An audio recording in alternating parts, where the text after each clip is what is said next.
When my best friend asked to talk privately at my wedding, she said, "I'm pregnant with your fiancé's baby. We've been together for months." I stood in the bride's preparation room at Riverside Estate, my wedding dress already on, makeup perfect, hair swept into an elaborate updo that had taken 2 hours to complete.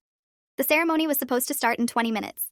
200 guests were seated outside in the garden, string quartet playing softly, my parents greeting relatives I hadn't seen in years.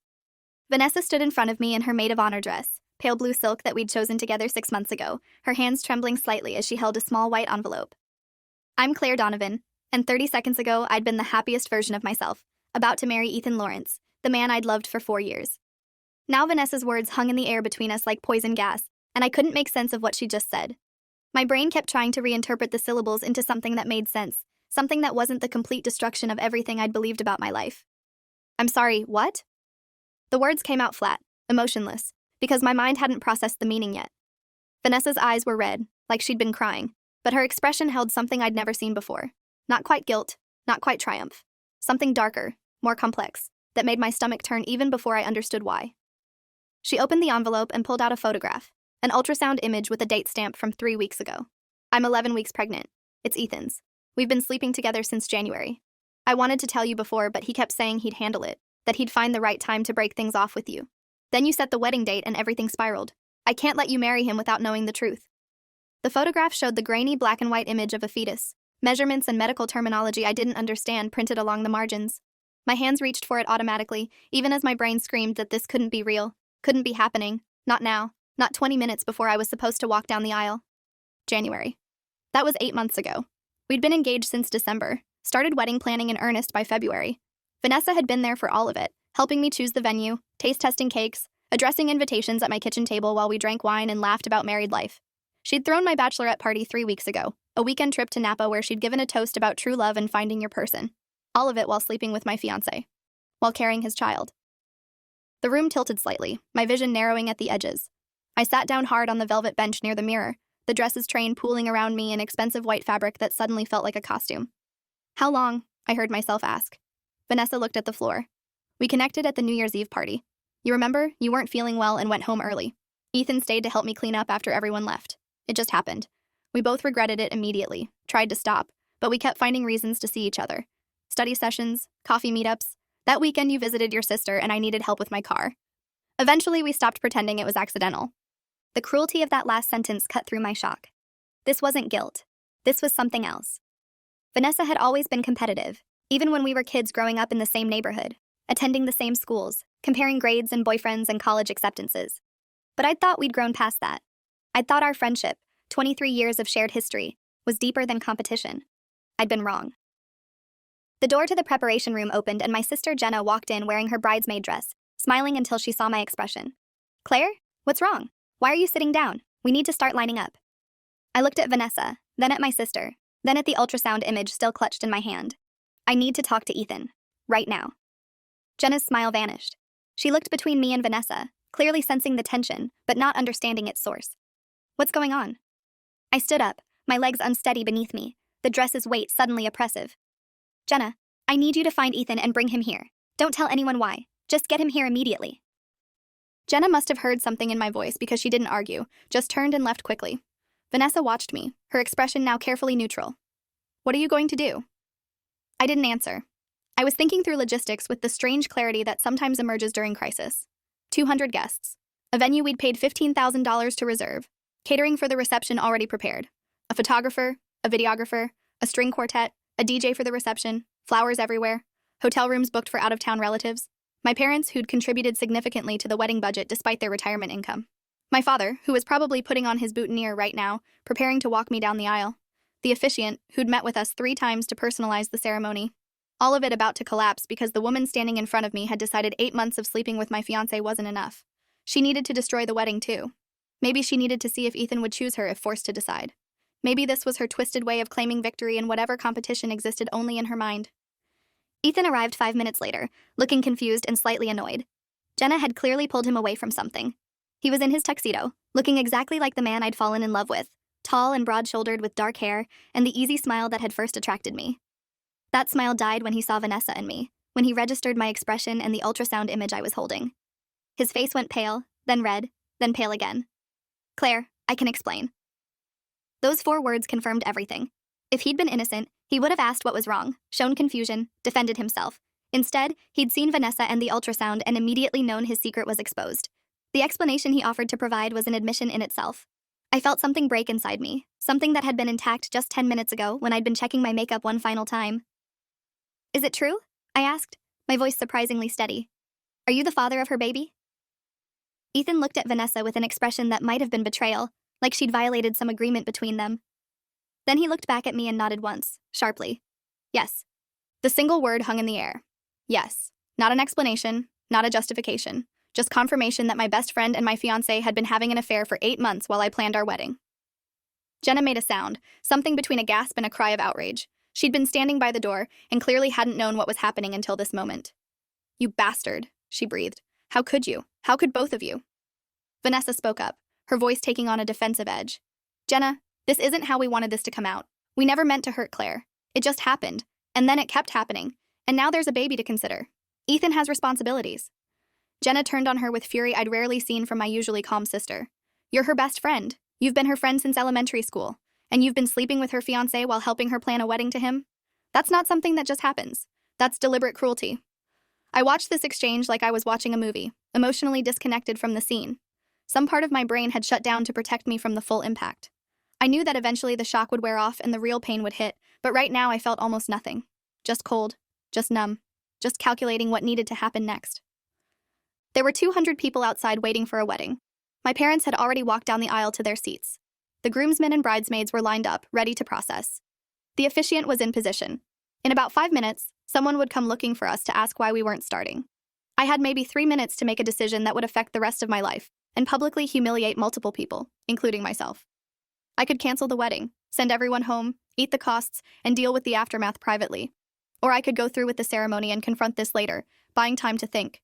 Or I could do something else entirely, something that the cold, calculating part of my brain was already formulating. I looked at Ethan, really studied his face. How much of our relationship had been real? How much had been performance while he counted down the hours until he could be with Vanessa? When he'd told me he loved me, proposed to me, made plans for our future, had any of it been genuine? Or had I just been the safe choice, the acceptable fiancé, while Vanessa was the one who actually excited him? Do you love her? I asked. Ethan's face contorted. Claire, this isn't the time. We need to figure out what to do about the ceremony. People are waiting. I repeated the question, my voice harder. Do you love her? Or is she just someone you've been sleeping with while keeping me as your backup plan? He hesitated, and in that hesitation, I saw the truth. He didn't know. Or maybe he did know, and couldn't decide which answer would cause less damage. Vanessa watched him, waiting for his response with an intensity that revealed she'd been asking herself the same question. This pregnancy, this revelation, this destruction of my wedding, was her way of forcing him to choose. She was making him declare himself publicly, with stakes high enough that he couldn't deflect or delay. Ethan finally spoke, his voice careful. I care about both of you. This situation is complicated. There's a child involved now, and that changes everything. I need time to figure out what's right. Vanessa's expression shifted to something like pain. That wasn't the answer she'd wanted. She'd expected him to choose her, or at least acknowledge the affair as more than convenience. Instead, he was still hedging, still trying to keep both options open. A knock on the door interrupted us. My mother's voice came through, concerned. Claire, honey, is everything okay? You're supposed to be lining up. I made a decision. Not the decision anyone expected, but the only one that made sense to the cold, furious part of me that had taken control. I'm coming, Mom. Give me 2 more minutes. I turned to Jenna. Go tell the officiant we're having a small delay, maybe 5 or 10 minutes. Tell him to have the quartet play another song. Don't let anyone panic. Jenna looked at me like I was insane. Claire, you can't seriously be thinking of going through with this. I'm not, I said quietly. But I'm not canceling either. Just give me 5 minutes to handle this. Jenna left reluctantly, shooting Ethan and Vanessa looks of pure hatred. When the door closed, I turned back to them. Here's what's going to happen. You're both going to go out there and take your positions like nothing is wrong. Vanessa, you're my maid of honor. You're going to walk down that aisle. Ethan, you're going to stand at the altar and wait for me. And then, in front of 200 people, I'm going to explain exactly why this wedding isn't happening and exactly what you've both done. Vanessa's eyes widened. Claire, you can't. That will humiliate everyone. Exactly, I said. You wanted the truth to come out. You wanted to force a confrontation. So let's confront it publicly. Let's make sure everyone who knows us, every friend, every family member, every colleague, understands what happened. Let's make sure your parents and Ethan's parents and my parents all hear the full story. Let's make sure your names are permanently associated with this betrayal. Ethan stepped forward, his voice urgent. Claire, please. Think about what you're doing. This will destroy all of us. You'll regret making it public. I met his eyes with cold fury. I already regret trusting you. I already regret believing Vanessa was my friend. I already regret the 4 years I wasted building a life with someone who was sleeping with my best friend. What I won't regret is making sure everyone knows the truth. You both wanted this confrontation. Now you get to experience it on my terms, not yours. Vanessa tried a different approach, her voice pleading. Claire, I know I hurt you. I know this is awful. But I told you because I care about you, because I couldn't let you marry him without knowing. Don't punish me for trying to do the right thing. The audacity of framing her confession as altruism was breathtaking. I almost laughed. You told me 20 minutes before the ceremony because you wanted maximum impact. You wanted to force Ethan to choose you. You wanted to ruin this wedding because you can't stand the thought of me having something you don't. This has nothing to do with protecting me and everything to do with your own agenda. Now get out there and take your place, both of you, or I'll drag you out there myself. They looked at each other, some silent communication passing between them. Then Ethan spoke, his voice resigned. If we do this, if we go out there, you promise you'll explain what happened? You won't just leave everyone confused? I'll explain everything, I confirmed. In detail, every bit of the 8-month affair, the pregnancy, the lies, all of it. Ethan nodded slowly, like a man accepting his execution. Fine, let's get this over with. They left the preparation room, Vanessa moving toward the bridesmaids lineup and Ethan heading to the altar. I stood alone, looking at myself in the mirror. My dress was perfect. My makeup was perfect. My hair was perfect. I looked exactly like a bride should look. Except I wasn't going to be a bride. I was going to be something else entirely. I pulled out my phone and opened my recording app, making sure it was set to high-quality audio. Then I tucked the phone into the hidden pocket sewn into my dress, positioned so it would capture everything.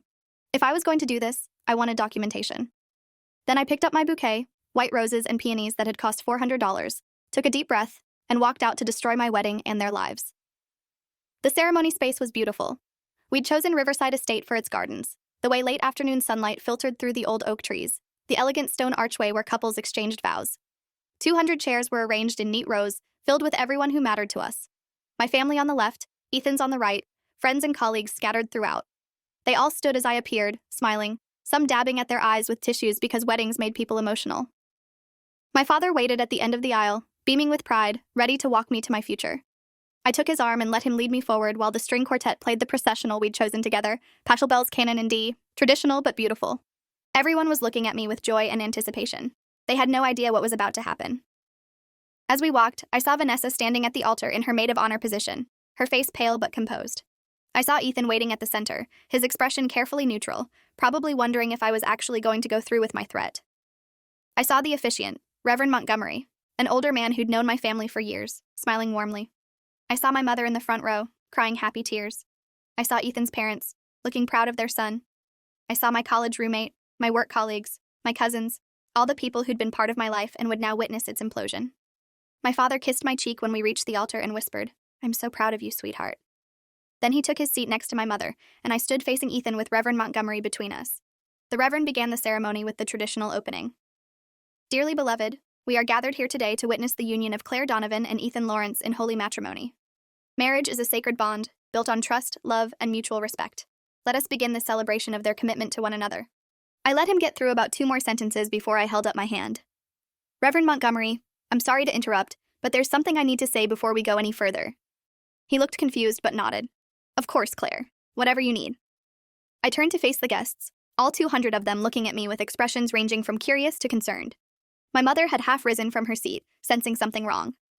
I took a breath and began. I want to thank everyone for coming today. I know many of you traveled long distances to be here. I know you've given up your Saturday, dressed up, brought gifts, and come to support what you thought would be a joyful occasion. I appreciate that more than I can say. However, there isn't going to be a wedding today. The reason there isn't going to be a wedding is because about 30 minutes ago, my maid of honor and best friend, Vanessa, told me she's 11 weeks pregnant with my fiancé's baby. They've been having an affair since January, for the past 8 months, while I planned this wedding and prepared to commit my life to a man who was sleeping with someone I trusted like a sister. The silence that followed was absolute. 200 people frozen in place, trying to process what they'd just heard. Then the silence broke. My mother made a sound like she'd been punched. My father stood up, his face dark with rage. Ethan's mother gasped audibly. People started murmuring, turning to their neighbors, looking between me, Ethan, and Vanessa with shock and horror. I continued speaking, my voice cutting through the noise. I have proof, if anyone doubts me. I held up the ultrasound image that I'd tucked into my bouquet. This is the ultrasound from 3 weeks ago, showing an 11-week pregnancy. Vanessa brought it to me in the preparation room. Ethan has confirmed he's the father. They both admitted the affair started on New Year's Eve, when I went home sick and left Ethan to help her clean up. It continued for 8 months. During that time, Vanessa helped me choose this venue, pick out bridesmaid dresses, plan my bachelorette party, and pretend to be excited about my marriage to a man she was sleeping with behind my back. Vanessa was crying now, mascara running down her face. People were staring at her with disgust. Her parents, seated on the bride's side about halfway back, looked devastated. Ethan tried to speak. "Claire, this isn't the way to handle this. We should talk privately." I turned on him. "We did talk privately. You admitted everything. You confirmed you're the father of her baby. You admitted to an 8-month affair with my best friend while we were engaged and planning our wedding. What more is there to discuss?" He had no answer. My father had moved from his seat and was walking toward Ethan with purpose. My uncle grabbed his arm, holding him back, but I could see my father wanted to physically hurt him.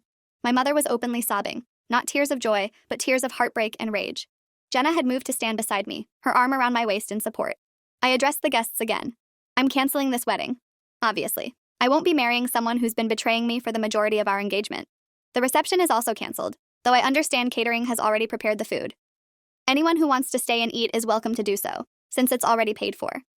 Consider it a party celebrating the fact that I discovered the truth before legally tying myself to someone who doesn't respect me or our relationship. As for Ethan and Vanessa, I hope they're very happy together. They've certainly worked hard enough to be together, lying and sneaking around for months, risking everything for their affair. Now they get to experience the consequences." Reverend Montgomery looked completely out of his depth. "Claire, perhaps we should all take a moment to calm down and discuss this privately. There's no need for public recrimination." I shook my head. "Reverend, respectfully, there's every need for public recrimination. These two people didn't just betray me privately. They betrayed me while accepting invitations to this wedding, while participating in wedding planning, while letting me and everyone else believe in a relationship that was fundamentally dishonest. Everyone here deserves to know the truth. They deserve to know that the wedding they came to witness is canceled because the groom was sleeping with the maid of honor." Vanessa finally found her voice, speaking through tears. "Claire, I never meant for it to happen like this. I tried to tell you privately, to give you a chance to process before the wedding. I know that sounds hollow now, but I did try to do the right thing." I turned to her, and whatever she saw in my expression made her take a step back. "You didn't do the right thing, Vanessa. The right thing would have been not sleeping with my fiancé. The right thing would have been ending the affair after the first time, if it was really just a mistake. The right thing would have been telling me months ago, before I invested thousands of dollars and countless hours into a wedding that would never happen. You didn't tell me to protect me. You told me to force Ethan's hand, to make him choose between us. This was about your agenda, not my well-being." Vanessa's father had stood up, his face a mask of shame and anger. "Vanessa Lynn, we're leaving. Now." Vanessa looked at him, then at Ethan, clearly hoping he'd defend her or claim her or do something to validate the sacrifice she'd made by confessing. Ethan stood frozen, not moving toward her, not speaking in her defense. She'd destroyed my wedding thinking it would free him to be with her. Instead, he was standing there looking trapped and miserable, probably calculating how much this public exposure would cost him professionally and socially. Vanessa's mother had joined her father, both of them moving toward their daughter. They took her arms and guided her down the aisle, past rows of guests who stared with a mixture of judgment and pity. Vanessa was still crying, looking back at Ethan one last time before her parents led her out of the garden. She'd wanted him to choose her. He'd chosen neither of us, just himself, as he'd probably been doing all along. Ethan's father approached the altar, his expression hard. "Son, I think you need to leave as well." Ethan nodded, not even trying to defend himself or apologize further. He walked down the aisle in the opposite direction, leaving through a side exit. The groomsmen followed him uncertainly, the whole wedding party dissolving into chaos. I stood at the altar in my wedding dress, bouquet still in hand, watching my almost husband and my former best friend retreat in opposite directions. My parents reached me, my mother pulling me into a tight embrace. "Oh, honey, I'm so sorry. I'm so sorry."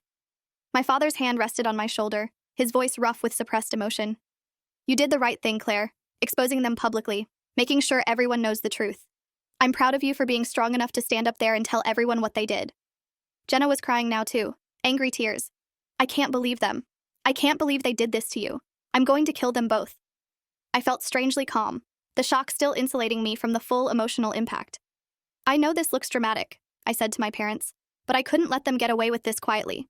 I couldn't let Vanessa frame her confession as some kind of noble truth-telling when really she was just forcing a confrontation. And I couldn't let Ethan walk away without everyone knowing what he'd done." The guests were starting to disperse, some leaving immediately, others gathering in small groups to discuss what they'd just witnessed. I could hear fragments of conversation. "Can you believe it? 8 months, with her best friend, and she's pregnant. That poor girl having to find out on her wedding day." The photographer approached tentatively. "Miss Donovan, do you want me to pack up or—" I thought about it. Actually, can you take some photos? Not wedding photos, obviously.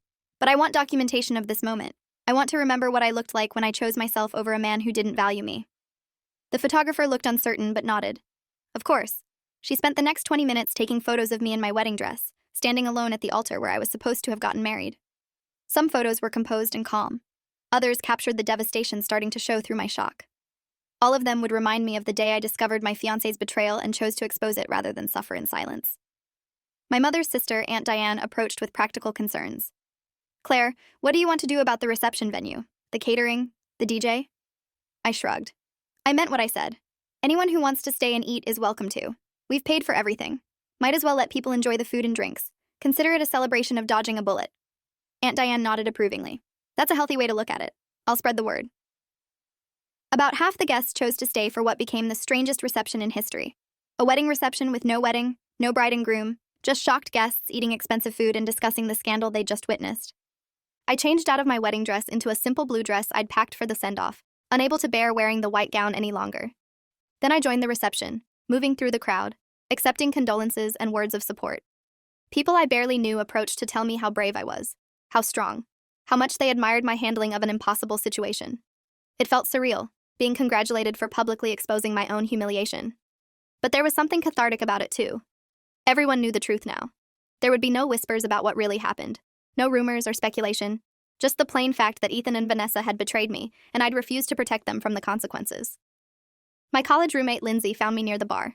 I always knew Ethan was too smooth, too perfect. Men who seem that perfect are usually hiding something. I wish I'd said something sooner. I squeezed her hand. It's not your fault. I didn't see it either. I trusted both of them completely. That's what makes this so devastating.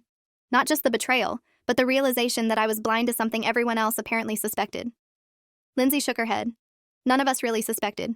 We just had vague feelings. You can't end a relationship based on vague feelings. You needed concrete evidence, and you got it in the worst possible way.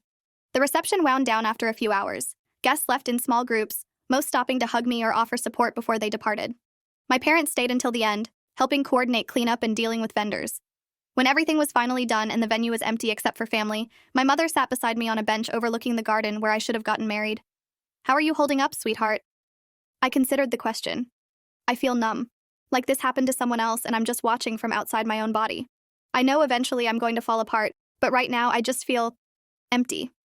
My mother pulled me against her shoulder the way she had when I was a child. That's shock. It's protecting you from the full impact. When it wears off, you're going to feel everything. Anger, grief, betrayal, humiliation. It's going to be awful. But you're strong, Claire. You'll get through this. And someday, you'll find someone who actually deserves you. Someone who would never dream of betraying you like this. I wanted to believe her.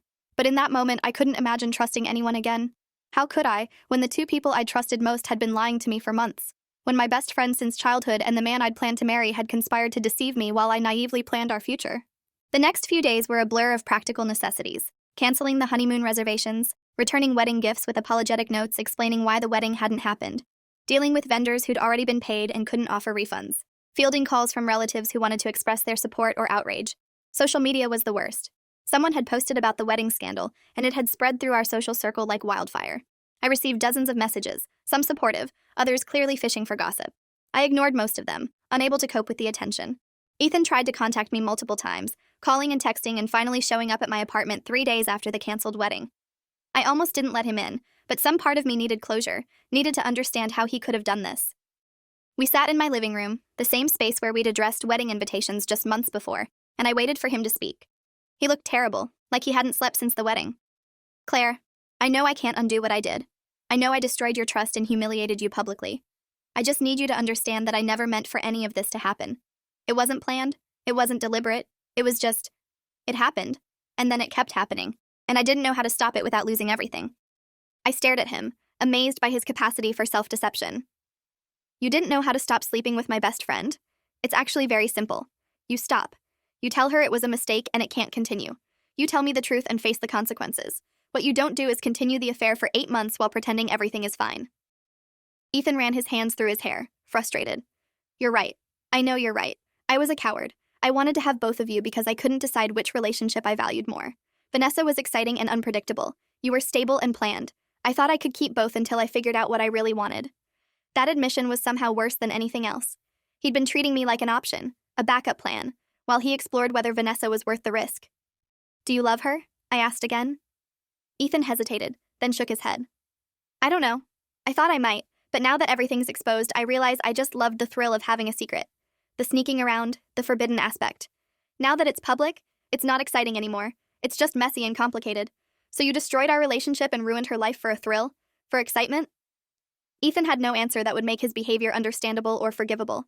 I told him to leave and never contact me again. He left looking defeated, and I felt nothing watching him go. The man I'd loved was gone, replaced by someone I didn't recognize and couldn't respect. The shock was starting to wear off, just as my mother had predicted, and beneath it was an ocean of pain I wasn't ready to face.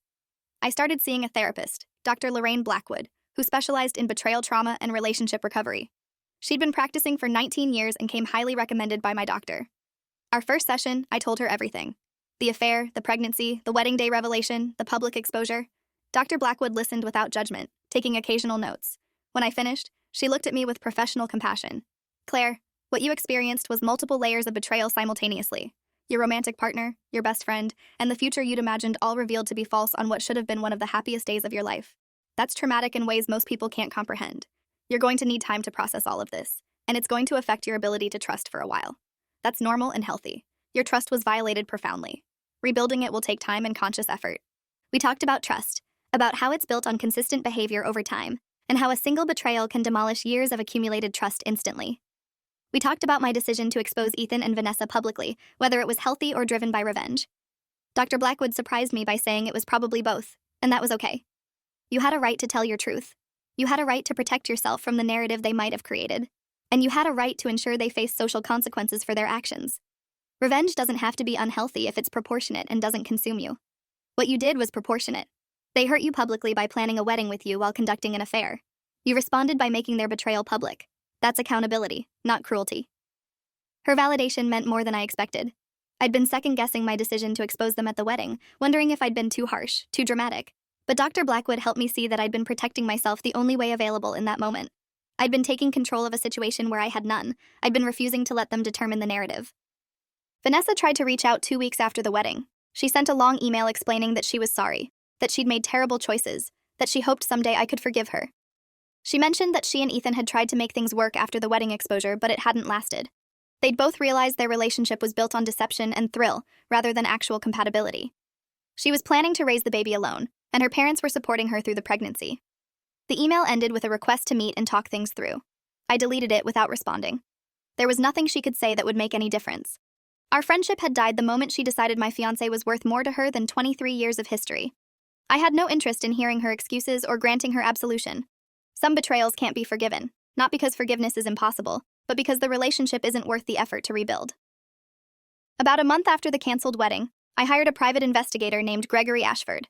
No, wait, that was the CEO name from my previous story. Let me use a different name. I hired a private investigator named Russell Chambers who specialized in infidelity cases. I'd been wondering exactly how long the affair had actually been going on, whether January was really the start or if they'd been lying about that too. Russell was a former police detective who'd been doing private investigation for 11 years. He was thorough and discreet, and he found things I hadn't expected. The affair hadn't started at New Year's Eve. It had been going on for at least 18 months, possibly longer. Russell found hotel receipts from 2 years ago, matching dates when Ethan claimed to be at work conferences, and Vanessa claimed to be visiting her grandmother in another state. He found text message records showing communication patterns that predated the New Year's Eve party by more than a year. They'd been seeing each other almost as long as Ethan and I had been serious, which meant the entire relationship I'd thought we had was built on lies. Russell compiled everything into a detailed report with documentation, receipts, screenshots, and timeline analysis. The betrayal was worse than I'd known. More extensive, more calculated, longer term. They hadn't made a mistake at a party and then struggled with the aftermath. They'd been conducting a years-long affair while both maintaining other relationships and social appearances. The pregnancy wasn't an accident that forced a confession. It was the culmination of a long-term affair that Vanessa had finally decided to weaponize. I used Russell's findings to file a civil lawsuit against both Ethan and Vanessa for fraud and intentional infliction of emotional distress. My lawyer, Kathleen Frost, was a family law attorney with 22 years of experience in complex relationship litigation. She reviewed Russell's report and my documentation of wedding expenses, therapy costs, and other damages. This is solid, she told me. Intentional infliction of emotional distress requires proving their actions were so extreme and outrageous that they went beyond the bounds of decency society tolerates. An 18-month affair while engaged, involving your best friend, culminating in a pregnancy and wedding day revelation? That meets the standard. The lawsuit wasn't really about money. It was about accountability, about forcing them to face legal consequences for their actions. The suit claimed $150,000 in damages, covering wedding expenses, therapy costs, emotional distress, and reputational harm. Ethan's lawyer tried to get it dismissed, arguing that bad relationship behavior wasn't grounds for civil litigation. But Kathleen argued successfully that the calculated deception, the timing of the revelation, and the extreme nature of the betrayal went beyond ordinary relationship misconduct. The judge agreed to let the case proceed. The case took 8 months to wind through the legal system. During that time, I focused on rebuilding my life. I'd taken a leave of absence from my marketing job immediately after the wedding, unable to face colleagues who knew what had happened. But after 2 months, I returned to work, throwing myself into projects with an intensity that worried my manager.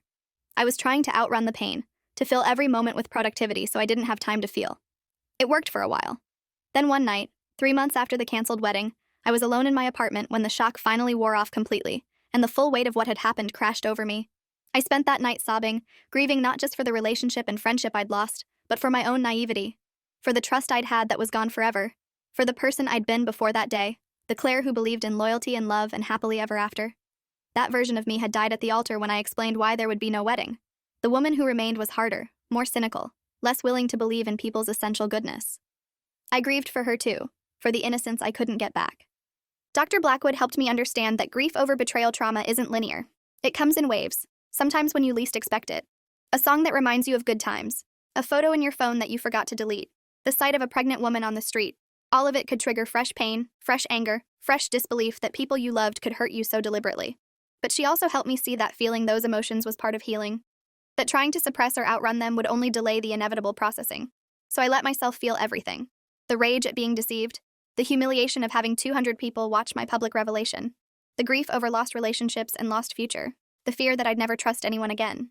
I felt it all, and slowly, very slowly, it began to lose its power over me.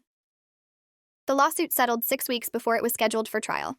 Ethan and Vanessa agreed to pay $85,000 combined, split between them based on their financial resources. Ethan paid the larger share. They also had to sign statements acknowledging their actions and the harm they caused. Kathleen negotiated a clause that allowed me to share those statements publicly if I chose to, meaning they couldn't later claim I was lying about what they'd done. I donated most of the settlement money to organizations that supported people dealing with relationship trauma and betrayal. Keeping it felt like letting them define my future financially. Giving it away felt like taking back power. The remainder covered my legal fees and therapy costs. Vanessa had her baby 4 months after the settlement, a girl she named Aurora.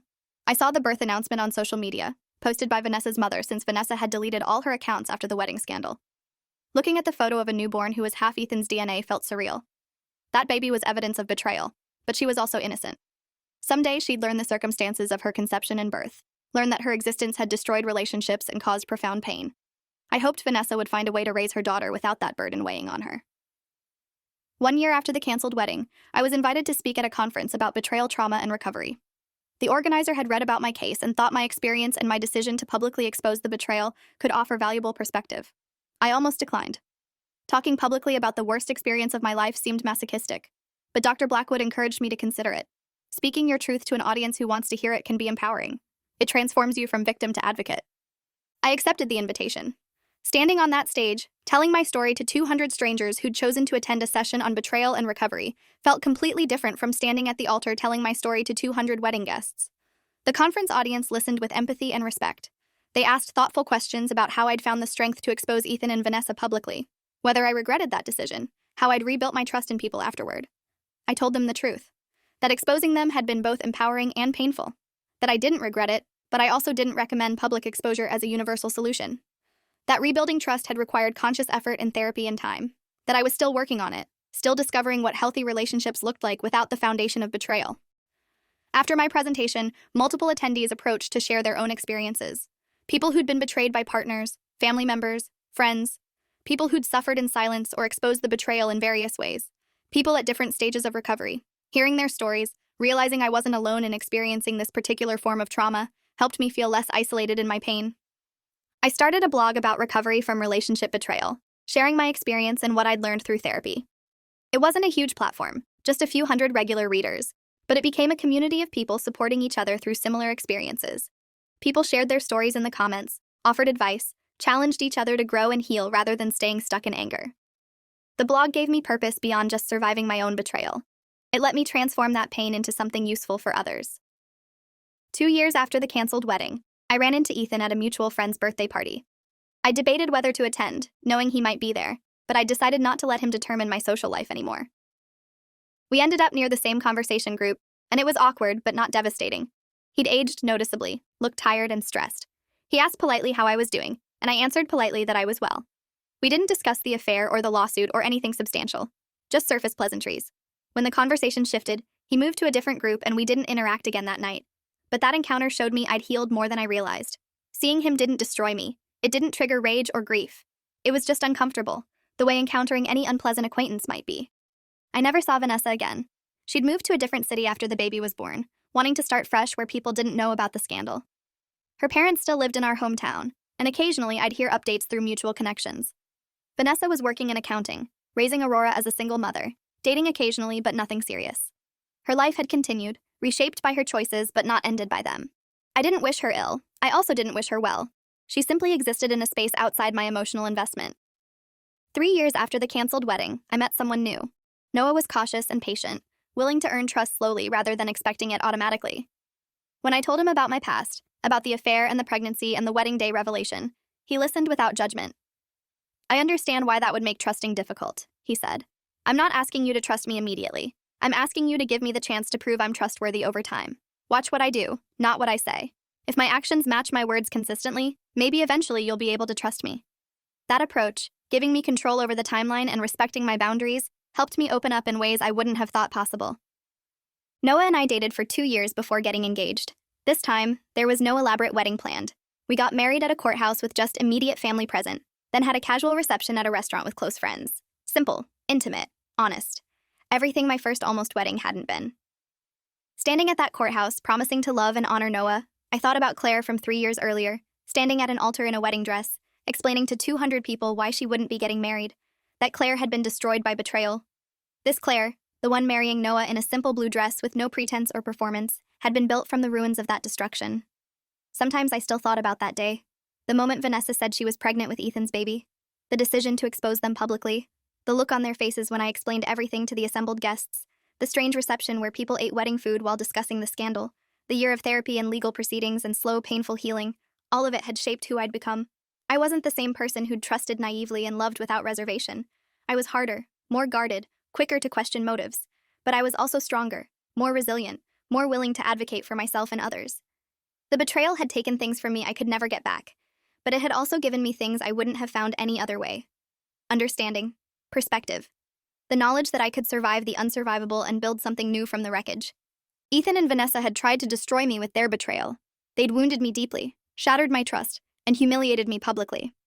But I'd taken that destruction and transformed it into growth, into advocacy, into a life I'd built consciously rather than falling into by default. That wedding day, when I chose to expose them rather than suffer in silence, I'd taken back power in the only way available. And in doing so, I discovered that the truth, while painful, was also liberating. They'd counted on my silence to protect them from consequences. My voice had proven them wrong.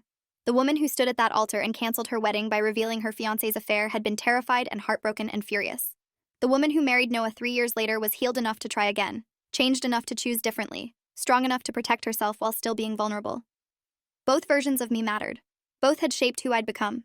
And if I could go back and warn the Claire who was about to walk down the aisle, about to have her life exploded by Vanessa's confession, I'd tell her what I knew now, that surviving betrayal, while painful, was possible. That exposing the truth, while terrifying, was powerful. That losing everything sometimes meant gaining the freedom to build something better. They tried to break me. I broke their plan instead. Thanks for watching till the end. Make sure to subscribe and like to not miss the next story.